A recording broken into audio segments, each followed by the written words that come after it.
Welcome to On the Record, a podcast about all things music. Don't worry, everything's on the record. I'm your host, Annaliese Baker. If you're wondering why you should trust a random girl on the internet about music, I'm a music journalist. In this episode, I caught up with indie electronic artist Zuloh, who is based in London and Los Angeles. He's a phenomenal musician coming up right now in the industry. He recently released his debut EP, Confrontations, which has 4 tracks discussing a different type of confrontation throughout his life. I had such a wonderful time talking with him about 2010's indie rock and modern electronic music, as well as public transit and the importance of it.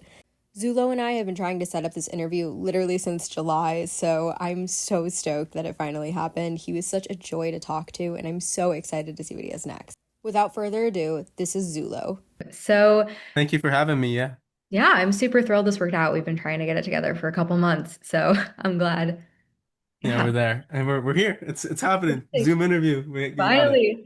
One thing I like to ask my guests at the start of every episode is what's on their record. So one thing they're really focused on Mm. music-wise, it can be about your own music, someone else's.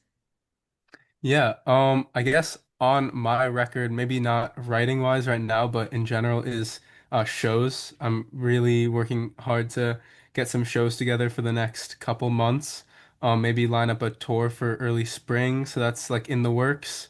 Um, I just got back to LA, so I've been really trying to get my writing groove back together. So I have a nice setup now where I can record vocals and guitar at the same time, so it'll really help with writing.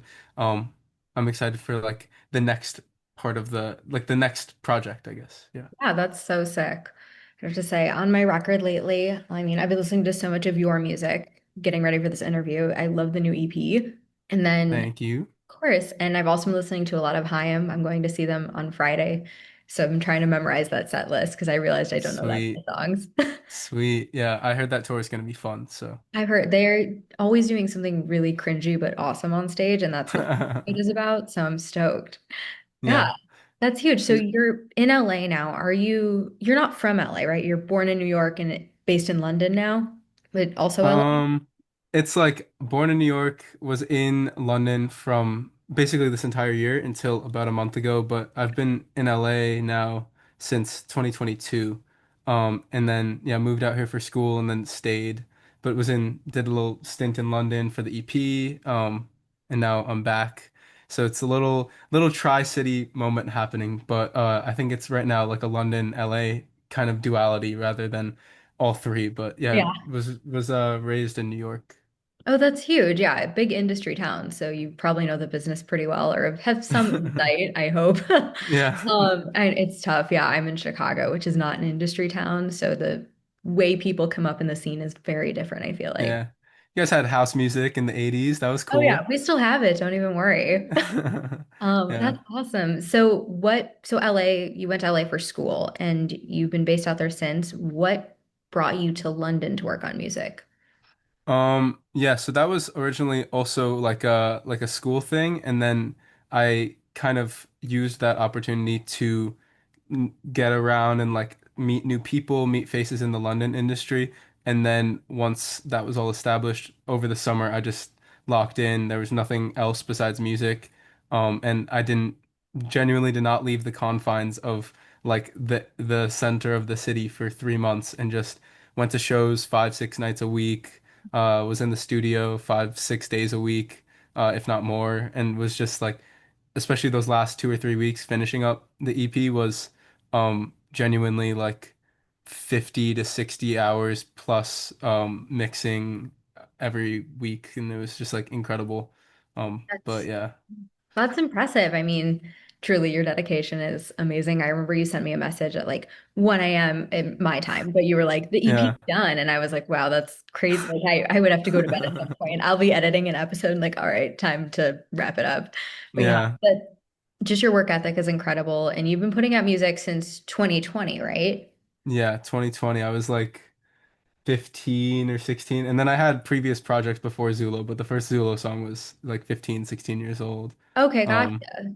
So what yeah. kind of allowed you to come up with your artist name? How did that come about? Yeah, it was kind of like this name that some friends of mine called like their clubhouse or like the place that they were hanging out. Not Zula itself, it was Zula. It's like it means like like hangout place or like communal space, and I took that and I was like, I want my music to bring people together because I started making music for like the live side. I always want to just play live, and that's what I write my music for. So when it came down to picking an artist name, I was like, yeah, like a communal space, like a place where people gather. Yeah. Yeah, that's sick. I do like that kind of mentality. I mean, a lot of your music I noticed talks about, at least I know when you started making music, there wasn't as much lyrics in it. I should, the Yeah. very sonic based, and now you've moved into that area. And I think it really talks about like relationships with different people. Like I know Confrontations, your EP is about confronting different people in your life or relationships. And I think that's a really cool concept for like a full narrative project. Thank you. Yeah. I mean, that came together. It was like in a split second. I had these four songs. It was like five or six that were I was considering, and these four were always kind of grouped together in my mind, and they didn't really have a through line. And then I realized at some point, like I was on a run actually, and it hit me like all at once. I was like, oh my gosh, wait, this song confronts this thing, and this song confronts this thing. And like when I was doing rewrites and rewriting the verses and stuff, largely the chorus writing stayed the same, but a lot of those verses were like fit around the narrative, like they were rewritten around that central narrative to all be cohesive, and it made things come together a lot uh more cohesively, I guess. Yeah, that's huge. I feel like sometimes when artists are talking about making albums, they're like, I have no idea where to start. So it's cool to know that it comes back, or like an EP, even something longer than just a single, that sort of narrative or theme comes back in at the end versus at the start. You're like, okay, this monumental thing happened to me, so let me go write a project about it. Yeah. Yeah.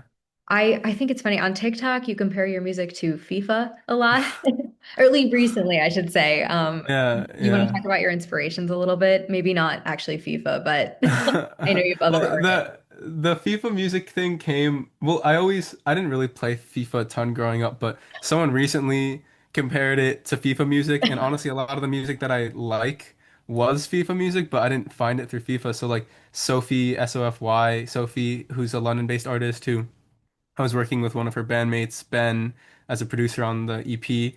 Um, she was on the FIFA soundtrack, and this artist Oliver Malcolm that I'm really inspired by was on the FIFA soundtrack. And people I see sometimes in the comment sections of artists like Two Door Cinema Club or Phoenix, who are like those core inspirations for the new sound. People are like, "Oh, this is brings back that FIFA vibe," and I was like, maybe lean into it a little bit. They're known for their soundtracks, but in terms Oh. of non-FIFA inspirations, uh. Two-Door Like Cinema that Club. Two North Cinema Club, Phoenix, Porter Robinson. There's this artist Aldn who's a big inspiration on my music, just like in terms of his vocal quality and the way that he's like a producer artist. And then just long-term inspirations that aren't necessarily directly on this new EP, but always will stay in my inspiration is like Flume or um like Odessa and those, like I have a Flume poster that I'm looking at right behind my laptop right now. It's like those things are like I try and keep them around me as I'm making music because it reminds me of like the music that I like to listen to most. Yeah, that's huge. I think that's a really good collective of inspirations, and I see that like in the indie sounds and the more indie tracks, and then in the electronic kind of music, the instrumentals, it's all music. I was like, that's a horrible narrative. But yeah, sort of like the actual sonic behind it of like the instrumentals that you hear uplift, like these sort of almost heartbreaking lyrics. Like I feel Hmm. like now I feel like Role Model's the front runner for like the Indie Man of the Month. But like I think it's always funny kind of looking at who's in the spotlight and then what bands especially have like come to stay, like Phoenix, Tudor Cinema Club. People are always on the internet like posting videos to their most popular song still. And my favorite is like when people comment and they go, "Oh, like I didn't know this song existed. It must be new." And then it's like Yeah. 1901 by Phoenix. It's been out forever. Exactly. Yeah. Yeah, Yeah. that era of music is the best. I mean, obviously 1901's a little bit older than this, but I stay saying that 2016 is the best year for music that's ever been. I think music peaked Yeah. in 2016. I'm just trying to get back there. Get back I to don't those know. vibes, just overall vibes. I know. Chance the Rapper was popular at that time. Like it was Yeah. big Hey, deal. Chicago, shout out Chicago, right? Exactly. Yeah, I grew up hearing him all the time and he's still here all the time, just making different music. But yeah, no, 2016, I think that's become like the pinnacle of our generations. Like this was the last of the good years. I've Yeah. seen people like a little bit younger. I'm guessing we're around the same age, like a little bit younger, probably like saying, "Oh, I wish I was in high school in like 2016, 2019, like that era." And I'm like, "No, you can't be romanticizing that." No, no, no, no, no. It's crazy. I was gonna ask, Yeah. so LA, like shifting back from London to LA, what's that kind of industry turn been like? Yeah, I mean, I think weirdly, because I was so hyper focused in London and didn't have any distraction, I found more ground in London than here. And just in terms of like constant work with outside parties, like parties outside of my immediate circles and stuff like that. Also, like public transit, not to become a transit podcast, but like public transit is a beautiful thing, and it allowed me to go to like basically a show every single night, meet a ton of people. And in LA, it's like it's so much harder to just get around to shows and get around to those places where people congregate, and it's so spread out that not everyone's congregating at the same places anyways. Um, but I'm really trying just through shows and like hopefully online stuff. I have some cool live ideas coming down the road and stuff like that. I really want to build a community here and focus on community building and like meeting new people out here as well.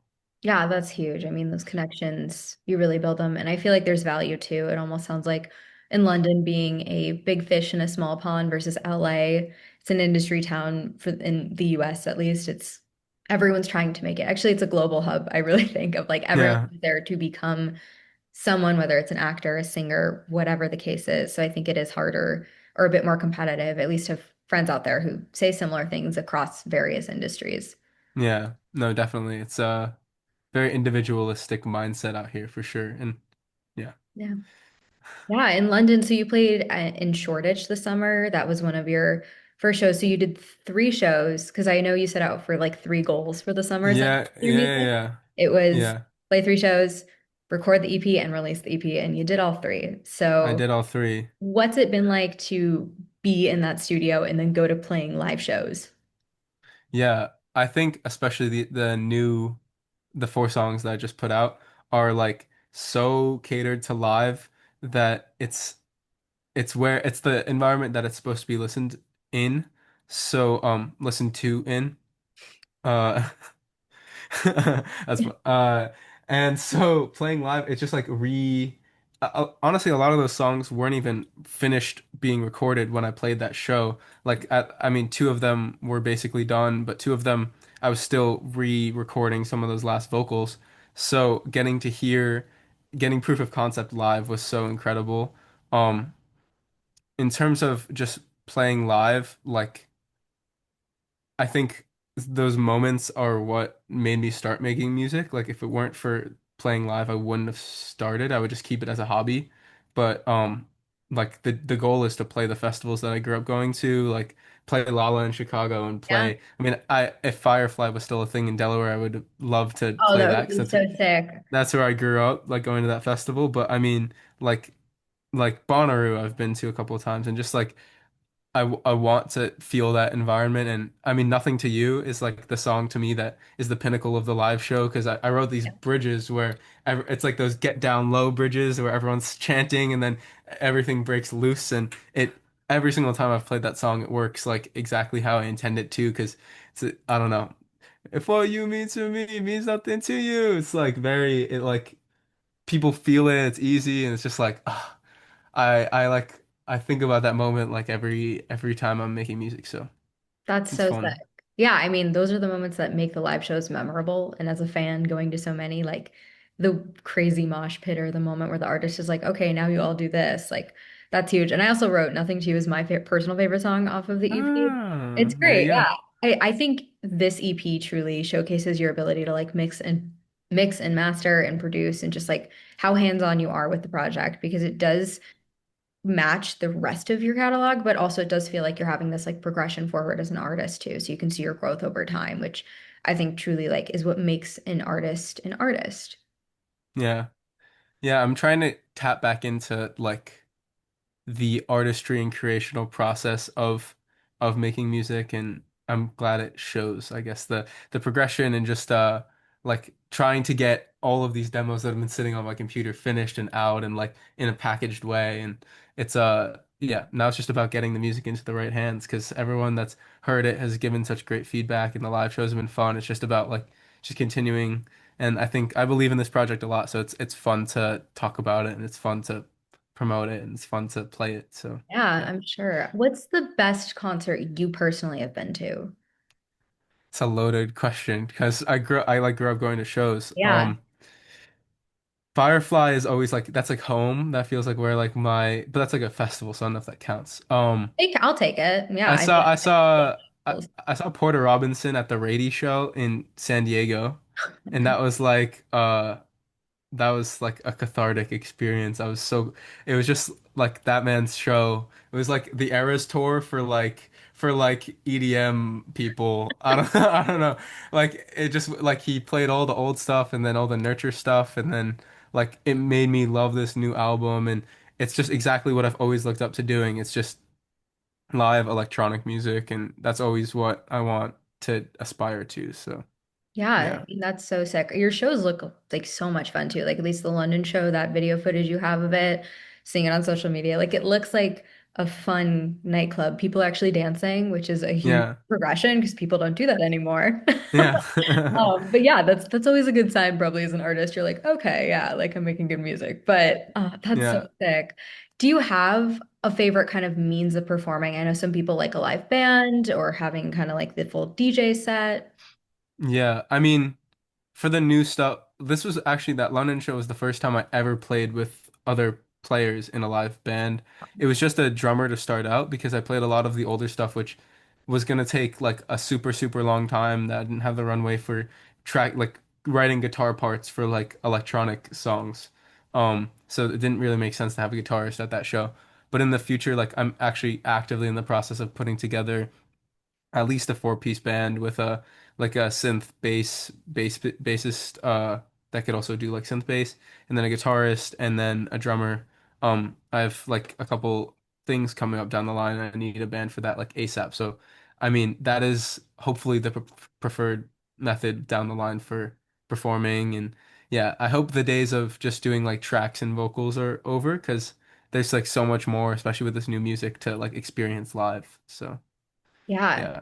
You mentioned like a little bit about future projects. Is there anything you want to speak about kind of on the horizon for you? I know you just wrapped up this like massive EP. Yeah, I mean, I think I'm really gonna wait until this EP can like settle and find its audience, which is, on me to do and it's what I'm actively doing. But like I want this EP to settle and then on the way is like I'm sitting on a massive pile of demos that I'm shape shifting and trying to place into place and uh hopefully like another EP later super late this year or like early next year. Um Hopefully doing some like sort of like distribution release and like stepping it up a little bit and just keeping that momentum up. I really want to focus on minimalism for the next project. Like that's something that I'm really looking forward to doing, like stripping back everything super big and just rewriting things on piano and rewriting it on guitar and like focusing on songwriting first and production second, and seeing like how authentic of a project I can put together like that. But I have some cool concepts. Nothing's like set in stone yet, but yeah, I'm excited for it. That's sick. You mentioned a bunch of different instruments in that. Was there an instrument you like grew up playing or kind of honed in on and really loved? Not really. Honestly, it was like I view production as its own kind of beast. Because it's not one instrument, it's like the DAW interface, the DAW interface, but then there's like each plugin is its own kind of like you have to learn how to play with it and um I've been doing that since I was 10 or 11. So I kind of grew up doing that, but then more recently guitar has just been so infused into the new sound because I was always writing guitar music but without a guitar and now there's a guitar and I was using one that was in the studio all summer and I just bought one 2 days ago literally to keep that going because the summer was incredible writing on guitar and um yeah just trying to play more like more instruments like that at a good level, nothing particularly impressive, just enough to write on is what I usually say, It's but impressive either way, yeah. Yeah, yeah. It's like all the self-taught vibe, and I like it. It's like I don't know, a lot of artists will talk about how not having like the classical training or not having the full lens of the instrument can actually lead to more interesting results because you're not doing things in a typical way, I guess. Yeah. Like Flume talks about that with his production. He was never classically trained, and it can kind of lead to weird chord progressions and like just making music in a different way. And I don't know. I don't know if that's a scapegoat or if it's like a genuine interest, but it could be both. You I'll know, it take could it as be the positive. I interviewed a yeah. band, interestingly, in June called Kids That Fly, and they formed in college, and a couple of the guys went to school for music, and then one of them didn't. And they were just talking about how, like, in the writing process, not having the classical training really presents new opportunities to provide, like, in creating something as simple as one chord or a riff, and that creates one of their hit songs. And I always find that interesting of like not having like the classic layout, really uplifting artists. I mean, growing up, all I played bass for like 10 years and I quit Oh, because I sick. got bored. Yeah. If you can stick with it, props to you. And I wanted to play tuba real bad. So I think you're in like a great spot for like cool instruments. So props to you. Yeah, it's impressive that Yeah. you like have the dedication to be self-taught. Like I think patience is a big thing in music. I believe a lot of artists are like, "Oh, I came out the gate knowing like I could sing because one day I just did it." And then adding those other layers, they either get kind of turned away from it or they're like, "Okay, I guess I need assistance to keep going if I can't do it myself." And I think just being like, yeah, well, I loved it this way, so I'm going to keep going with the guitar. Yeah. I played it all summer. That's a great, yeah, I think that's so impressive. And I want to ask a little bit just because I love London and I have qualms with LA mainly because I hate driving. Yeah. But which did you find better just like living in and the culture in either city? Not to pit them against each other because I'm sure you've been in LA long. Hmm. Yeah, I mean, I'm actually I've driven in LA multiple times, but I'm yet to be like a car owning driver because you know, insurance payments, but Yeah. like And that's the things truth. yeah, things are expensive and that Spotify money is not gonna pay for a car. But Spotify doesn't like hopefully to give money famously. no, but hopefully soon I will be a certified driver in LA. But just I don't know, the ability to get around and explore because I love just like diving into the culture of a city and exploring as much as I can. Um, London was like so incredible just for, you know, tube access Yeah.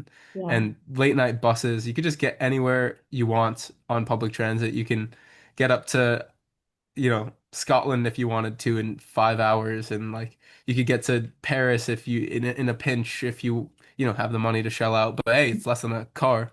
But Yeah, that's true. like there's just so much available public transit that allows you to explore and go to shows. There's nothing better to me than going to a show. And here it's like it's a schlep, it's a trek. And in London it was like, you know, I could Yeah, walk to the let's venue just if I go. wanted to. Yeah. Yeah. What was your favorite venue in London? Mm. Or I a couple mean, you really liked, not to put you on the yeah, spot. I really liked I really enjoyed the George Tavern. Um Jaguar Shoes where I had my show was Yeah. cool. There was um hmm, that's a good question. I liked the lower third at Outernet. It was cool. It's like a newer venue. It's underneath the big like Outernet venue and Oh, they have it's like okay. 300 cap and they have a bunch of cool shows there. Um Sick. Yeah, small shows are the yeah, way to go. I always feel partial. yeah, As a yeah. photographer, I like it better because I have couple small lenses. So, Yeah. yeah, Yeah, I think those are like those come to mind first. Yeah. that's sick. Yeah. Anything else you want to share before we have to end this call? It's been an awesome conversation. Yeah, I don't know, nothing's really coming to mind. I think just like take a listen to the EP. It's a good Yeah. time. 4 songs, 14 minutes. It's every song is like yeah, just like, you know, give a little 14 minutes of your time, check it out. If you like it, I like that pitch. stick around. Stick around. Quicker than any drive in LA, but it's a good Yeah. 15 minutes, I will say. Exactly. Throw it on in the car. If you're in LA, if you're in Chicago, hit that download, listen You're to it on the train in on the London, yeah. train. We'll become Exactly. a public transit podcast. I'm very passionate Yeah. about it, so you brought it up, and I was like, I can't geek out. No, I watch all the transit YouTubers too. That's a little Zulo tidbit. I'm a big video essay person. I love a video essay. Oh, that So rocks. They're so entertaining, I have to say. Also, yeah. before we end the call, I was like 50-50. You're hopping on the call with a British accent because I wasn't totally sure. Oh, interesting. You could have Damn, faked do I one. like do I Do you live interesting. I never th no no You no just more live like in London. do I cosplay as a Brit online? That's funny.